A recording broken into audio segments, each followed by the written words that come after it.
తెలంగాణలోని పేద విద్యార్థుల చదువు కోసం మలబార్ గోల్డెన్ డైమండ్ సంస్థ స్కాలర్షిప్లు అందించడం అభినందనీయమని మంత్రి సీతక్క అన్నారు.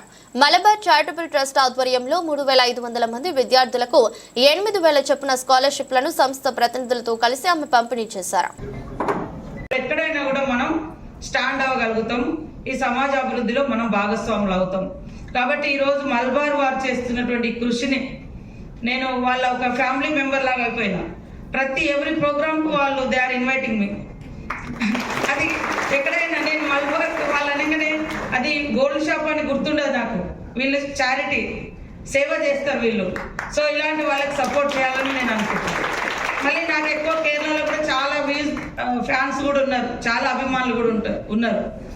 నేను ఈ మధ్య కాలంలో కేరళ లా యూనివర్సిటీకి వెళ్ళిన వాళ్ళు అడిగినారు, నీ లైఫ్ ఎట్లా ట్రాన్స్ఫర్మేషన్ అయింది, ఎట్లా అటు ఉద్యమాల నుంచి ఇట్లా వచ్చినావు, ఇట్లా ఎమ్మెల్యే ఇదంతా ఎట్లా అయింది. సో ప్రతి దాని వెనుక ఒక కష్టము, ఒక నిబద్ధత, మరి పట్టుదల. మీకందరు కొంత వెసులుబాటు ఉంటుంది ఇక్కడ, కానీ మాది అడవి గ్రామాలు, ఆదివాసీ గూడాలు, మీకు తెలుసు ఎట్లా ఉంటుంది అడవి ప్రాంతాల పరిస్థితి. అక్కడి నుంచి వచ్చి ఈరోజు ఈ యొక్క శాఖకు, ఈ పంచాయతీరాజ్ శాఖ అంటే మాలాంటి వాళ్ళకి ఇప్పటివరకు ఎప్పుడు రాలే. ఈ ఫస్ట్ టైం అనుకుంటా నాకు తెలిసి ట్రైబల్స్లలో పంచాయతీరాజ్ శాఖలు రావడం అనేది, జనరల్ శాఖ.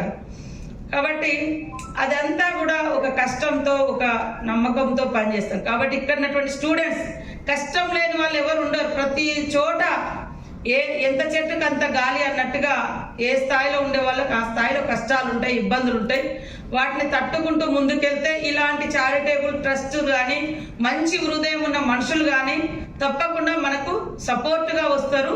మన పని మనం చేసుకుంటూ పోవడమే మన జీవితంలో ఎంచుకునే లక్ష్యంగా ఉండాలని మిమ్మల్ని అందరినీ మరి కోరుకుంటూ, ముఖ్యంగా మలబార్ వారు మా ములుగు లాంటి ప్రాంతాలు కానీ, ఆదిలాబాద్ లాంటి అటవీ ప్రాంతాలు కానీ అలాంటి వాటిలో కూడా రావాలని కోరుతా ఉన్నాం. మీ యొక్క యాక్టివిటీస్, పేదవాళ్ళు ఉంటారు, వాళ్ళకి ఏదో ఒక రూపంలో గవర్నమెంట్ నుంచి వచ్చేది ఇస్తుంటాం. సేమ్ టైంలో మీరు కూడా ఇలా పిల్లలను సపోర్ట్ చేయడం మూలంగా వాళ్ళు ఇంకా ఉత్సాహంగా చదువుకోవడానికి ఒక దారినిచ్చినటువంటి వాళ్ళం అవుతాం, ఒక సపోర్ట్ని చేసిన వాళ్ళం అవుతాం.